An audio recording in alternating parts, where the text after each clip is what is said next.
లూకా శుభవార్త 5వ అధ్యాయము 1 నుంచి 10 వచనాలు చదివి వినిపించండి.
దేవునికి స్తోత్రం, హల్లెలూయా.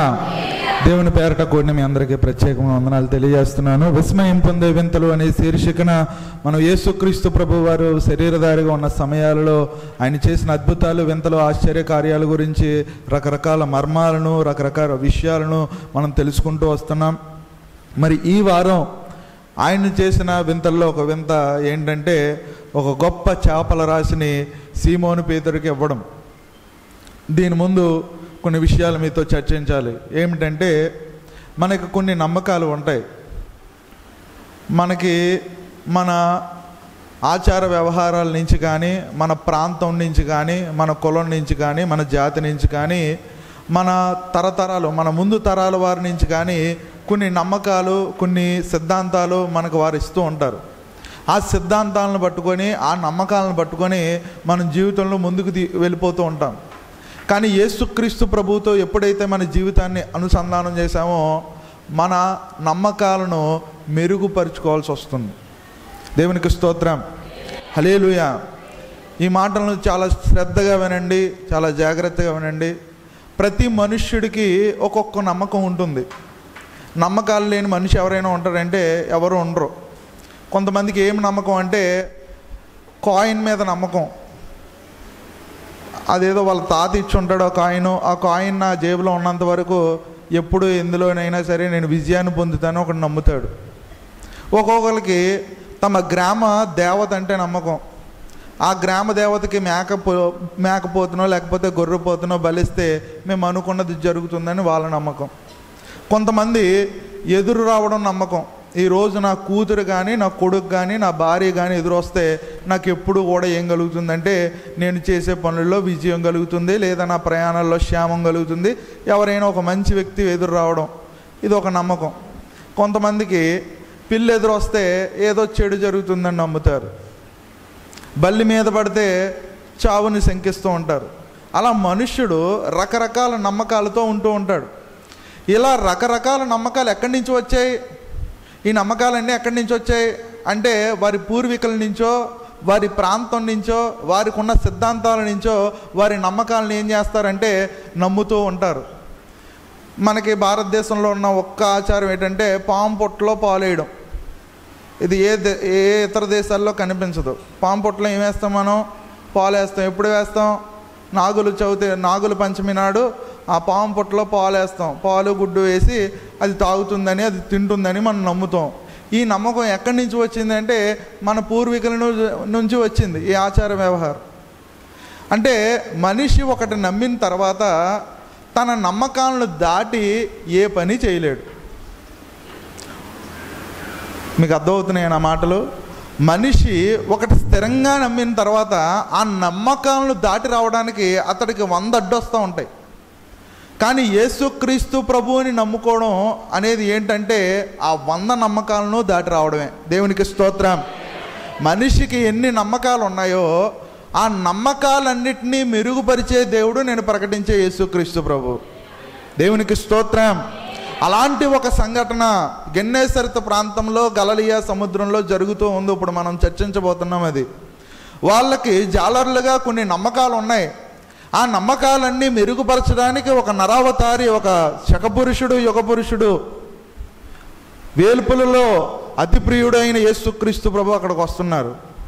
ఏం జరగబోతుంది అంటే, అక్కడ జాలర్లకు ఏమి నమ్మకం అంటే, రాత్రి కాలంలో వలేస్తే ఖచ్చితంగా చేపలు పడతాయని జాలర్లు నమ్ముతారు. జాలర్లు అందరూ వేటకి ఎప్పుడు వెళ్తారండి అని అడిగితే, రాత్రి సమయంలో వేటకి వెళ్తారు. పగటి సమయానికి తిరిగి దోణెలను పట్టుకొని దరిని చేరతారు. పగలు ఎవరైనా చేపల వేటకి వెళ్తారా అంటే, పగలు ఎవ్వరూ కూడా చేపల వేటకి వెళ్ళరు. వాళ్ళు ఎప్పుడు వెళ్తారంటే, రాత్రి సమయంలోనే చేపల వేటకు వెళ్తారు. ఎందుకు రాత్రికాల సమయంలోనే చేపల వేటకు వెళ్తారంటే, చేపలన్నీ రాత్రికాల సమయంలో ఎక్కడికి వస్తాయి? సముద్రం యొక్క ఉపరితల ప్రాంతానికి వస్తాయి. అంటే పైకి వస్తాయి చేపలన్నీ. ఈ పైకి వచ్చిన చేపలు రాత్రి కాలంలో ఈజీగా వల వేయగానే దొరుకుతాయని వాళ్ళ నమ్మకం. నిజంగా జరిగేది కూడా అదే. పగలయ్యేసరికి సూర్యరశ్మి తగలడం వల్ల ఆ వేడిక ఉండలేక ఎక్కడికి వెళ్ళిపోతాయంటే, సముద్రం యొక్క అడుగు భాగాలకు వెళ్ళిపోతాయి చేపలు. అందుకే పగటి కాలంలో వేటాడడం చాలా కష్టం, రాత్రి సమయంలో వేటాడడం చాలా సులభం. అందుకని జాలర్లందరూ ఎప్పుడు వేటకు వెళ్తారు, చేపల వేటకు వెళ్తారంటే, రాత్రి అవ్వగానే వాళ్ళందరూ ఎక్కడికి వెళ్తారంటే చేపల వేటకు వెళ్తారు. కానీ నా ప్రభువు రాత్రంతా ప్రయాసపడిన తర్వాత వారికి ఒక్క చేప కూడా దొరకలేదు. వారి నమ్మకం ఏంటంటే, రాత్రంతా నేను కష్టపడ్డాను, నాకు చేపలు దొరకలేదు, పగటి కాలంలో నేనేం చేయకూడదు, ఇంకెళ్ళకూడదు. వాళ్ళందరూ నిరుత్సాహంగా ఎక్కడికి వచ్చేసారంటే అద్దరికి వచ్చేసారు, దరికి వచ్చేసారు. దరికి వచ్చేసి వారు ఏం చేస్తున్నారంటే, వలల్ని ఏం చేస్తున్నారట, బాగు చేసుకుంటున్నారట. వలలు ఎందుకు బాగు చేసుకుంటున్నారంటే, రాత్రంతా ఉపయోగించారు కదా వలల్ని, రాత్రంతా వేటాడారు, రాత్రంతా ఉపయోగించారు, రాత్రంతా కష్టపడ్డారు. ఆ కష్టపడిన వలన ఏం చేస్తున్నారంటే, చాలా జాగ్రత్తగా శుభ్రం చేసుకుంటూ ఉన్నారు. ఆ శుభ్రం చేసుకుంటున్న తరుణంలో బహుజన సమూహం ఎవరి మీద పడిపోతుందంటే, యేసుక్రీస్తు ప్రభు మీద పడిపోతుంది. యేసుక్రీస్తు ప్రభు ఏం చేశాడంటే, తనకు తెలియకుండానే ఒకరి దోణి ఎక్కాడు. ఆ దోణిని కొంచెం లోపలికి తీసుకొని వెళ్ళమన్నాడు. ఆయన దోణిలో నిలబడ్డాడు. ప్రజలందరూ తీరం దగ్గర నిలబడ్డారు. దోణి దగ్గర నుంచి తీరంలో ఉన్న ప్రజలకు ఎవరు బోధిస్తున్నారంటే, యేసుక్రీస్తు ప్రభు బోధిస్తున్నాడు. చాలా జనసమూహం ఉందట. అది ఏ ప్రాంతం? సముద్ర తీర ప్రాంతం. సముద్రంలో మీరు ఎప్పుడైనా బీచ్ ఏరియాకి వెళ్ళి అరవండి, త్వరగా శబ్దం చేరదు. మీరు కొండల్లో లేదా గుహల్లోకి వెళ్ళి అరండి, చాలా గట్టిగా వినబడుతుంది. మనం ఒక రూమ్లో వెళ్ళి మాట్లాడేటప్పటికిను బీచ్లోకి వెళ్ళి ఒకరొకరు మాట్లాడుకోవడానికి మీరు కంపేర్ చేస్తే, రెండింటిని మరి విభేదించి చూస్తే మీకు స్పష్టంగా తేడా తెలుస్తుంది. రూమ్లో ఉన్నప్పుడు మీరు బొర్రా గుహలకు వెళ్ళారండి, అరకు వ్యాలీలో ఉన్న బొర్రా గుహలు. అక్కడికి వెళ్ళి అరిస్తే మన సౌండ్ మనకే రీసౌండ్గా వినిపిస్తుంది. అదే కాకినాడ బీచ్కి వెళ్ళి హలో అను, నీ మాట నీకే వినబడదు. ఎందుకంటే సముద్ర తీర ప్రాంతంలో మాటలు అనేవి, శబ్ద తరంగాలు అనేవి అంత సులభంగా పాస్ అవ్వవు. అలాంటి సముద్ర తీర ప్రాంతంలో ఇలాంటి మైక్ లేకుండా దోణి ఎక్కి ఎవరు మాట్లాడుతున్నారంటే, యేసుక్రీస్తు ప్రభు ప్రతి ఒక్కరితోనూ స్పష్టంగా మాట్లాడుతున్నాడు. ఆయన వాయిస్ కెపాసిటీ ఒకసారి ఆలోచిస్తుంటే నాకు నిజంగా విస్మయం పొందుతున్నాను నేను. దేవునికి స్తోత్రం, హల్లెలూయా. ఇక్కడ ఉన్న నేను మీతో మాట్లాడాలంటే నాకేం అవసరం? మౌత్ అవసరం. ఎప్పుడు ఇంత క్లోజ్డ్ సర్ఫేస్లో ఇటుపక్క ఒక గోడ ఉంది, ఇటుపక్క ఒక గోడ ఉంది, హాల్ ఉంది. నేను మాట్లాడేటప్పుడు నా మాట మీకు ఏం చేస్తుంది? స్పష్టంగా వినిపిస్తుంది. అదే సముద్ర తీర ప్రాంతంలో నేను మాట్లాడితే ఆ చివరున్న అమ్మకు వినబడదు, ఆ చివరున్న తమ్ముడికి వినబడదు. కానీ నా యేసుక్రీస్తు ప్రభు మాట సముద్ర తీరంలో కూడా చాలా స్పష్టంగా వినిపిస్తుందట. దేవునికి స్తోత్రం. ఆయన బోధించడం చాలించిన తర్వాత ఆయన ఏం బోధించాడో చెప్పలేదు. అక్కడ ఆయన దోణెక్కి చాలా విషయాలను బోధించాడు. ఆయన బోధించడం చాలించిన తర్వాత ఇంతకీ ఏం బోధించుంటాడు, ఇంతకీ ఏ ప్రసంగం చెప్పుంటాడు ఆయన సముద్ర తీర ప్రాంతంలో? అది మర్మంగానే ఉండిపోయింది. కానీ ఆ ప్రసంగం ఖచ్చితంగా సీమోను పేతురుకి అయి ఉండొచ్చు. దేవునికి స్తోత్రం. అతన్ని సిద్ధపరచడానికే ఒక అద్భుతమైన ప్రసంగాన్ని ఆయన చేసి ఉండవచ్చు. అయితే ఎప్పుడైతే యేసుక్రీస్తు ప్రభు సీమోను పేతురుని, ఇదిగో మీ వాడల్ని ఇంకా మీరేం చేయాలి, లోతులకు నడిపించండి అని అడిగాడు. వెంటనే సీమోను పేతురు, అయ్యా రాత్రంతా శ్రమపడ్డాను, నేను రాత్రంతా కష్టపడ్డాను, రాత్రంతగా ఎంతో ప్రయాసం పొందాను, రాత్రంతగా చెమట కార్చుకుంటూ ఆ ఉప్పు నీటిలో ఎంతగానో శ్రమపడ్డాను, అయినా ఒక్క చేప కూడా దొరకలేదు. మా జాలర్ల నమ్మకం ప్రకారం, మా చేపల వాళ్ళ నమ్మకం ప్రకారం, మా చేపలు పట్టే వాళ్ళ నమ్మకం ప్రకారం పగటి కాలంలో మాత్రమే మేము చేపలు పట్టగలం, కానీ రాత్రి కాల సమయంలో మేము చేపలు పట్టగలం, కానీ పగటి సమయంలో మేము ఏం చేయలేము, చేపలు పట్టలేము. అది మా నమ్మకం, మా పూర్వీకుల నుంచి వస్తున్న ఆచారం, ఇది మేము నమ్ముతున్న సిద్ధాంతం. రాత్రంతా శ్రమపడ్డాం, రాత్రంతా ప్రయాసపడ్డాం, పగటి కాలంకి వచ్చేసరికి మేము ఏం చేసామంటే మా వలలను శుభ్రం చేసుకుంటూ ఉన్నాం. అంటే ఏం చేయట్లేదు వీళ్ళంటే, ఇంకా నమ్మకం ఉంచట్లేదు. ఏమి ఇచ్చారంటే గివప్ ఇచ్చారు, అంటే ప్రయత్నాన్ని వదిలేశారు. ప్రయత్నాన్ని వదిలేశారు, కష్టపడ్డం మానేశారు, శ్రమపడ్డం వృధా అనుకున్నారు. ఇంకా శ్రమ పడినా సరే దానికి తగిన ప్రతిఫలం ఏమాత్రం రాదనుకున్నారు. అలా ఎవరైతే ప్రయత్నాన్ని ఆపేశారో ఆ ప్రయత్నాన్ని ఆపిన వాడితోనే ప్రభువు చెప్తున్నాడు, ఇప్పుడు నేను చెప్తున్నాను, తిరిగి ప్రయత్నం చేయి, నీకు సక్సెస్ అనేది దేవుడు ఇస్తాడు. దేవునికి స్తోత్రం, హల్లెలూయా. నువ్వు ప్రయత్నం ఆపకో. నీకు చాలా నమ్మకాలు ఉండవచ్చు, నీకు చాలా విశ్వాసాలు ఉండవచ్చు, నీకు చాలా నమ్మకాలతో నీ పూర్వీకులు నిన్ను పెంచి ఉండవచ్చు, కాదంటలేదు. కానీ నేను వచ్చిన తర్వాత ఆ నమ్మకాలన్నిటినీ తారుమారు చేసి నీ విశ్వాస స్థాయిని ఏం చేస్తానంటే పెంచుకుంటూ పోతాను. పగటి సమయంలో చేపలు దొరకడం అసాధ్యం, అయినా సరే నేను చెప్తున్నాను, నువ్వు లోతుకు వెళ్ళి వలలు వేయి. దేవునికి స్తోత్రం చెప్పను గట్టిగా, హల్లెలూయా. వాళ్ళు వలలు ఏం చేస్తున్నారట, కడుక్కుంటూ ఉన్నారట. ఇక్కడ వలలు కడుక్కునే వాళ్ళు ఎవరైనా ఉన్నారా? చేతులు ఎత్తండి. మేము చేపలు పట్టే వాళ్ళం కాదు కదండి, మమ్మల్ని వలలు కడుక్కుంటున్నాం ఏంటంటారా? ప్రయత్నాన్ని ఆపేసి, ఇంకా ప్రయాసపడినా ఫలితం రాదని వదిలేసి, ఇంకా కష్టపడినా నా జీవితం బాగుపడదని నమ్మకంతో స్థిరపడిపోయి, ఇంకా ఎన్ని ప్రయత్నాలు చేసినా సరే ఇంకా నేను ఏం చేయలేను, ఇంకా నా జీవితం ఇంతే అని గివప్ ఇచ్చేసి ప్రయత్నాన్ని ఆపేసి వలలు బాగు చేసుకుంటున్న వారిలో నేను ఒకడిని ఉన్నాను. నాతో పాటు ఎవరైనా ఉన్నారా? నాతో పాటు ఎవరైనా ఉంటే మీ చేతులు లేపండి ఒకసారి. నాకు కాదు, ప్రభువుకు చూపించండి మీ చేతులను. దేవునికి స్తోత్రం. ఒకవేళ మీరు వలలు బాగు చేసుకునే పరిస్థితిలో ఉంటే ఈ మధ్యాహ్నకాల సమయంలో దేవుడు నేరుగా నీతో మాట్లాడుతున్నాడు. నువ్వు ప్రయత్నం ఆపకు, నువ్వు ప్రయత్నాన్ని ఏమాత్రం విస్మరించకు, నీ ప్రయత్నాన్ని నువ్వు చేయి. ఖచ్చితంగా దేవుడు నీకు ఏం చేస్తాడంటే ఒక సక్సెస్ని, ఒక విజయాన్ని దేవుడు నీకు చేకూరుస్తాడు. దేవునికి స్తోత్రం. ఈరోజు ప్రభు దగ్గర ప్రయత్నాన్ని విరమించిన నీవు ఈరోజు ప్రభుతోనే ప్రయత్నాన్ని ప్రారంభించు. ఖచ్చితంగా విజయాన్ని నీకు బానిసగా చేసే ప్రభువుని నేను నీకు ప్రకటిస్తున్నాను. దేవునికి స్తోత్రం. ఎంత అద్భుతమైన దేవుణ్ణి మనం ఆరాధిస్తున్నాం.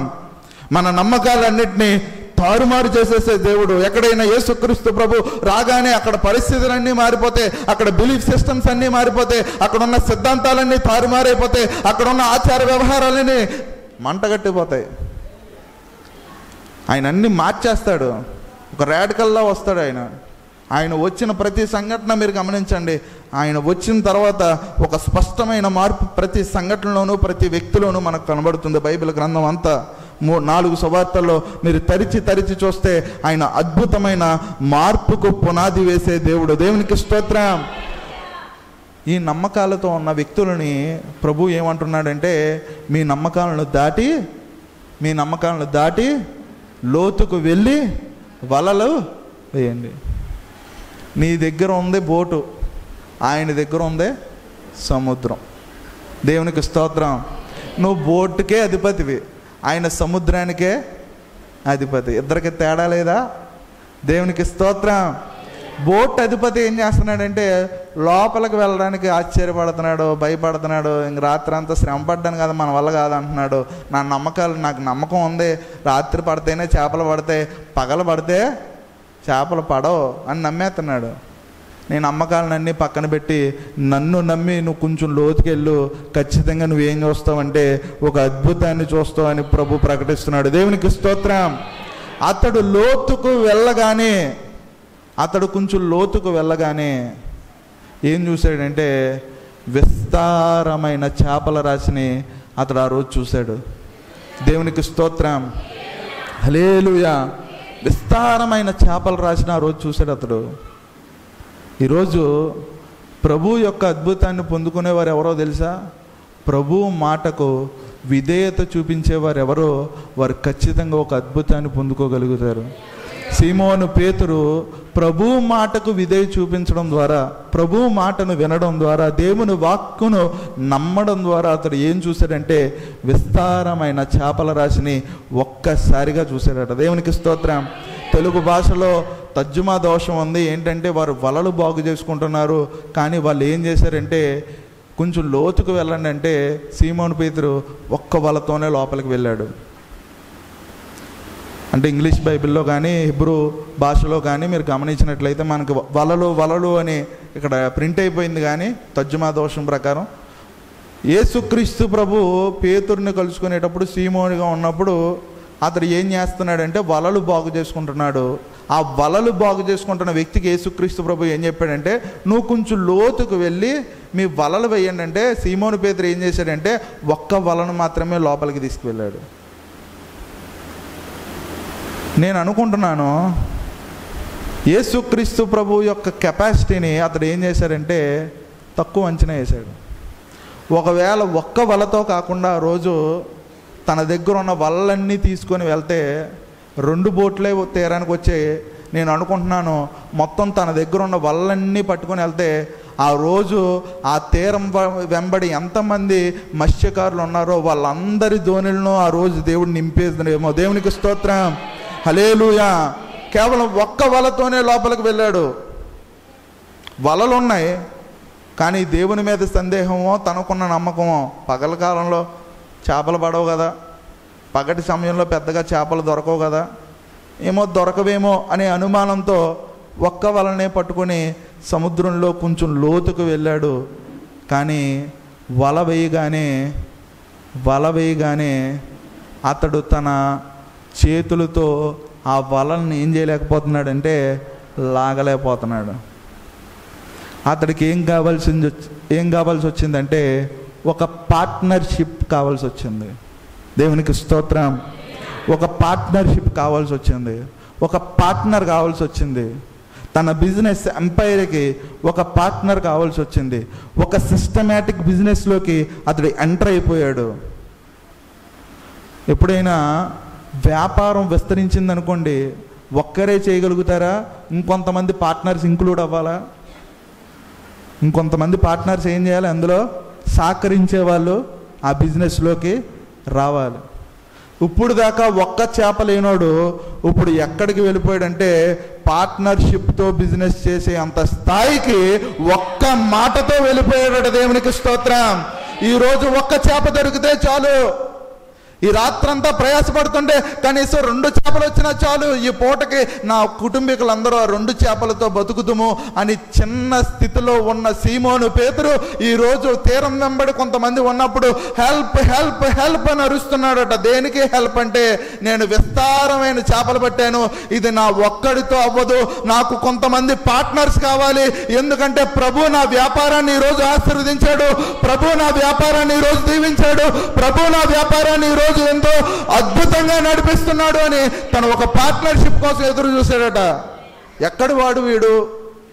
చేపలు వలలను బాగు చేసుకుంటున్న వాడిని పార్ట్నర్షిప్ స్థాయికి తీసుకువెళ్ళేది ఏంటో తెలుసా? నమ్మకాలను దాటి అడుగు వేస్తే ఖచ్చితంగా నిన్ను అత్యున్నతమైన స్థానంలోకి దేవుడు నిలబెడతాడు. దేవునికి స్తోత్రం. నీకున్న నమ్మకాలని, నీకున్న సిద్ధాంతాలని, నీకున్న ఆచార వ్యవహారాలన్నింటినీ ఒక్కసారి దాటి చూడు. ప్రభువులో ఒక్కసారి దాటి చూడు. ఆయన కొన్ని అద్భుతమైన కార్యాలు చేయగలుగుతాడు. ఈరోజు దేవుడు ఏం చెప్పాలనుకుంటున్నాడు తెలుసా మీ అందరితో? ఎవరైతే వలలు బాగు చేసుకుంటున్న పరిస్థితిలో ఉన్నారో, ఎవరైతే ఎంత ప్రయాసపడినా సరే మేము సంపాదించే సంపాదన అంతా బూడిదలో పోసిన పన్నీరు అయిపోతుంది, చిరుగు సంచిలో వేసిన ద్రవ్యం అయిపోతుందని ఎవరైతే బాధపడుతున్నారో, అలాంటి వలలు బాగు చేసుకున్న వారందరికీ ప్రభువు చెప్తున్నాడు, మీరు ఇంకా లోతుకు వెళ్ళండి. ఖచ్చితంగా దేవుడు మీ వ్యాపారాన్ని అత్యున్నతమైన స్థానంలో దేవుడు నిలబెట్టబోతున్నాడు. ఇది నీ కాలం కాదు, ఇది నీ సమయం కాదు, ఇది నీ దినం కాదు, ఇది నీకు దేవుడు ఇచ్చే తరుణం కాదు. అయినప్పటికీ నువ్వు ఆయన మాటకు విధేయత చూపించగలిగితే అసాధ్యాలను కూడా సాధ్యపరిచే దేవుడు నేను ప్రకటించే యేసుక్రీస్తు ప్రభు. దేవునికి స్తోత్రం. పగటి కాల సమయంలో చేపలు దొరకవు. పగటి కాల సమయంలో వల్లేసినప్పటికీ చేపలు అందులో పడవు. కార్యం జరగడానికి ఆధారం లేకపోయినా సరే ప్రభువు చెప్తున్నాడు, కార్యం నీ కొరకు చేయబోతున్నాడు. ఆయన కార్యం నీ జీవితంలో చేయబోతున్నాడు, కార్యం నా జీవితంలో చేయబోతున్నాడు అనేవారు ఆగకుండా గట్టిగా దేవునికి స్తుతుల స్తోత్రములు ఆరోపించండి, ఆయన మహింపరచండి. కార్యాలు జరగని వారికి, కార్యాలు అసాధ్యం అనుకునే వారికి, కార్యాలు ఏమాత్రం సిద్ధించవనుకునే వారికి ఒక్కసారి ఆగకుండా ప్రభువా నా జీవితంలో ఒక కార్యం చేయి. నమ్మకాలు దాటుకొని, సిద్ధాంతాలు దాటుకొని, ఆచారాలు దాటుకొని, ప్రాంతాలు దాటుకొని, కులాలు దాటుకొని, మతాలు దాటుకొని నేను నీ కొరకు నిలబడతాను. దేవునికి స్తోత్రం. నీ తరుణం కాదు, నీ ఛాన్స్ కాదు, నీ టైం కాదు. నీ టైం రాలేదు ఇంకా. నీ టైం కాకపోయినా, నీ ఛాన్స్ కాకపోయినా, నీ తరుణం కాకపోయినా, కార్యం జరగడానికి ఆధారం లేకపోయినా సరే నా ప్రభు ఏం చేస్తున్నాడంటే నీ ప్రతి సమయాన్ని నీకు తగిన సమయంగా దేవుడు మారుస్తున్నాడు. దేవునికి స్తోత్రం. హల్లెలూయా. ఎంత అద్భుతమైన దేవుడు అండి మనం ఆరాధించే దేవుడు. సమయం కాకపోయినా, కార్యం జరగడానికి ఆధారం లేకపోయినా కార్యం జరిగిస్తాడట. ఎప్పుడో తెలుసా? నీవు ఆయన మాటకు విధేయత చూపించగలిగితే ఖచ్చితంగా నీ జీవితంలో ఒక కార్యాన్ని చేయడానికే నా ప్రభు ఈరోజు సిద్ధంగా ఉన్నాడు. దేవునికి స్తోత్రం. ఎంత అద్భుతమైన సంఘటన. ఒక చేప కూడా లేని స్థితి నుంచి 2 దోణెలు మునిగిపోయే అంత స్థితికి, ఒక్క చేప పడితే చాలు అనే స్థితి నుంచి ఇన్ని చేపలు పడ్డాయా అని ఆశ్చర్యపడిపోయే స్థితిలోకి, ఒక్క చేప దొరికినా చాలు ఈ రోజు నా రాత్రంతా శ్రమను నేను మర్చిపోతాననే స్థితి నుంచి ఇలాంటి పగలు మళ్ళీ నా జీవితంలో చూడలేను అనే స్థితిలోకి ప్రభువు నడిపించాడంటే ఎంత గొప్ప దేవుణ్ణి నువ్వు ఆరాధిస్తున్నావో, ఎంత మహిమోన్నతుని నువ్వు ఆరాధిస్తున్నావో, ఎంత నిజమైన దేవుణ్ణి నువ్వు ఆరాధిస్తున్నావో, ఎలాంటి అద్భుతమైన దేవుణ్ణి నీకు దేవునిగా కలిగి ఉన్నావో ఒక్కసారి ఆలోచించి ఆయన ఆగకుండా మహిమపరచు. దేవునికి స్తోత్రం. హల్లెలూయా. చేతులు తెచ్చుకున్న వాళ్ళందరూ చేతులు లేపి ప్రభువుకి గట్టిగా స్తోత్రాలు ఆరోపిద్దాం. దేవునికి స్తోత్రం. ఎందుకో తెలుసా? ప్రతి దానికి సమయం ఉంది, కానీ స్తుతించడానికి మాత్రమే బైబిల్ గ్రంథంలో ఏం లేదంటే సమయం లేదు. నువ్వు పడుకోవడానికి సమయం ఉంది, లేవడానికి సమయం ఉంది, తినడానికి సమయం ఉంది, ఏడవడానికి సమయం ఉంది, నవ్వడానికి సమయం ఉంది, చావడానికి సమయం ఉంది, పుట్టడానికి సమయం ఉంది, పెళ్లి చేసుకోవడానికి సమయం ఉంది, పిల్లలను కనడానికి సమయం ఉంది, ఆహారం తినడానికి సమయం ఉంది, అన్నిటికీ సమయం ఉంది. కానీ దేనికి సమయం లేదంటే ఎల్లకాలం ఏం చేయాలి? ప్రభువుని స్తుతించాలి. కానీ అది ఒక్కటే ఆదివారం కూడా చేస్తలేదు. ఆదివారం కూడా మనం ఏం చేయలేకపోతున్నాం? 2 చేతులు లేపి ఆయనకి స్తోత్రం చెప్పండి బాబో అని అరిస్తే తప్ప స్తోత్రాలు చెప్పలేని పరిస్థితిలో ఉన్నాం. మంచి వాళ్ళందరూ స్తోత్రం చెప్పండి. ఎవరు లేరేటి? దేవునికి స్తోత్రం. మంచోళ్ళు మన బాయ్స్లో ఎవరైనా ఉన్నారా? మంచి వాళ్ళందరూ స్తోత్రం చెప్పండమ్మా. సత్యానందం గారు ఉన్నారు. దేవునికి స్తోత్రం. హల్లెలూయా. ఎంత అద్భుతమైన కార్యాన్ని ప్రభు చేశాడు, ఎంత అద్భుతమైన వింతను చేశాడు. ఎంత అద్భుతమైన వింత ఎప్పుడు జరిగిందో తెలుసా? వారు కొంచెం లోతుకు వెళ్ళినప్పుడు. దేవునికి స్తోత్రం. వారికి ఇంకా కొంచెం లోతుకు వెళ్ళినప్పుడు ప్రభు ఏం చేశాడంటే ఒక అద్భుతాన్ని వారి జీవితంలో జరిగించాడు. ఎందుకు చేశాడు ప్రభు ఈ అద్భుతాన్ని సీమోని జీవితంలో అనే ఒక ప్రశ్న మీరు వేసుకుంటే, అతడు నీతిమంతుడు కనుక అతడు అంత అద్భుతమైన వింతను చూశాడు. అతడు పరిశుద్ధుడు కనుక దేవుడు అంత గొప్ప వింతను అతని జీవితంలో జరిగించాడు. అతడు అద్భుతమైన అపోస్తలుడు కనుక దేవుడు ఈ కార్యాన్ని తన జీవితంలో జరిగించాడు అని మీరు అందరూ అనుకుంటారు. కానీ ఆ కింద వచనాల్లో సీమోను పేతురు ఒప్పుకుంటాడు తన పరిస్థితి గురించి. ఒకసారి చదవండి ఆ మాటను.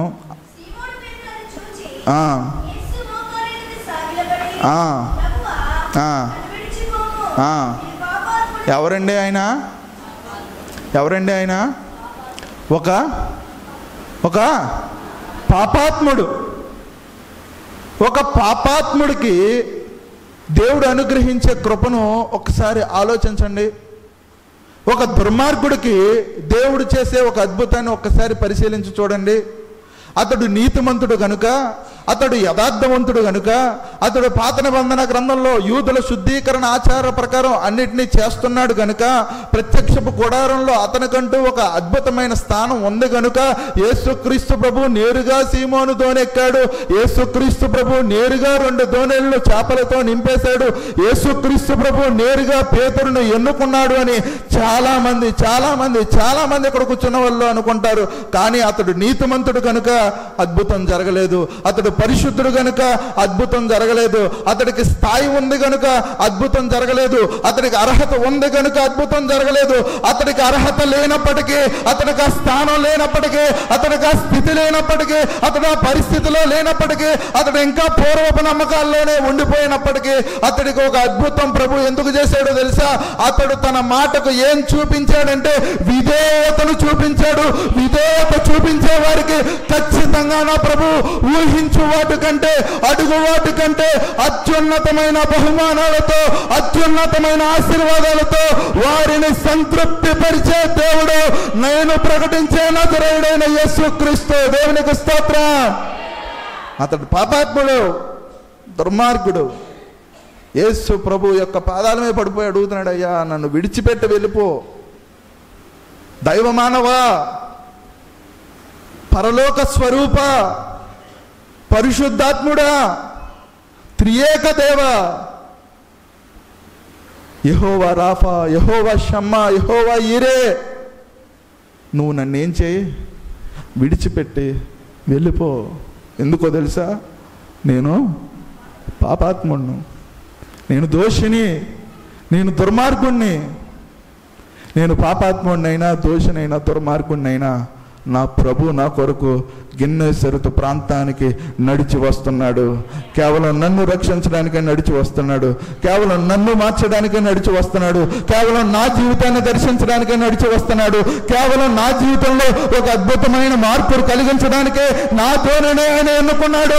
గలిలయ తీరాన ఒక చిన్న నావ ఉంది. ఆ చిన్న నావలోనే ప్రభు ఏం చేశాడంటే కాలు పెట్టి అద్భుతాన్ని చేశాడు. ఒక వ్యక్తి జీవితాన్ని మార్చేశాడు. పేతురునే మహా గొప్ప అపోస్తలుని మనకందరికీ అపోస్తలుగా నియమించాడు. తన ప్రారంభ సేవలో 5,000 మందికి బాప్తీసాలు ఇచ్చాడు. 3,000 మందికి బాప్తీసాలు ఇచ్చాడు. అద్భుతమైన ప్రసంగాలు చేశాడు. పరలోక రాజ్యపు తాళపు చెవులని నేరుగా ప్రభువు నుంచి పొందుకున్నాడు. ఇలా పొందుకున్నవాడు, ఇలా అద్భుతాలు చేసిన వాడు, ఇలా ఆశ్చర్యకార్యాలు చేసిన వాడు శృంగారం అనే దేవాలయంలో పక్షవాయువుతో కలిగి చాలా సంవత్సరాల నుంచి బాధపడుతున్నప్పుడు పేతురు, యోహాను ప్రార్థనా కాలంలో అక్కడికి వెళ్ళి మాకు కలిగి ఉన్నదే నీకు ఇస్తున్నామని అతన్ని లేపి స్వస్థపరిచారు. ఇలాంటి అద్భుతాలు చేసిన వాడు ఎవరు అంటే ఒక పాపాత్ముడు, ఒక దుర్మార్గుడు, ఒక దుష్టుడు, ఒక నీచుడు. ఇలాంటి వ్యక్తి జీవితాన్ని ప్రభువు మార్చాడంటే నీ జీవితాన్ని ప్రభువు మార్చడా? నీ జీవితాన్ని ప్రభువు మార్చడా? నా జీవితాన్ని ప్రభువు మార్చడా? ఆయన ప్రభు దేనికి ప్రభు అని అడిగితే జీవితాలను మార్చడానికి ఆయన ప్రభు, వ్యక్తుల జీవితాలను రూపాంతరం చేయడానికి ఆయన ప్రభు. ఆయన ప్రభువులకే ప్రభువు. దేవునికి స్తోత్రం. ఎంత అద్భుతమైన దేవుణ్ణి ఆరాధిస్తున్నాం. ఇంత అద్భుతం జరిగిన తర్వాత, ఇంత ఆశ్చర్యం జరిగిన తర్వాత ప్రభు తనకు అనుగ్రహించే కృప ఏంటో తెలుసా? నువ్వు ఇప్పుడు దాకా చేపలు పట్టేవాడిగా ఉన్నావు, ఇక నుంచి నువ్వు ఎలా మారుతావు అంటే మనుషులను పట్టే జాలడుగా నేను మారుస్తాను. ఒక చేపలు పట్టుకునేవాడు ఇప్పుడు ఏం పడతాడట? ప్రభు కొరకు మనుషులను పట్టుకుంటాడట. ఇంకా ఆ సమయం నుంచి ఒక 3.5 సంవత్సరాల పాటు పేతురు జీవితం వెనక్కి తిరిగి చూసుకోకుండా అద్భుతంగా గడిచింది. కానీ యేసుక్రీస్తు ప్రభు చనిపోయిన తర్వాత, అతడు పునరుద్ధానుడైన తర్వాత పేతురుతో పాటు ఇంకో 7 అపోస్తలులు దేనికి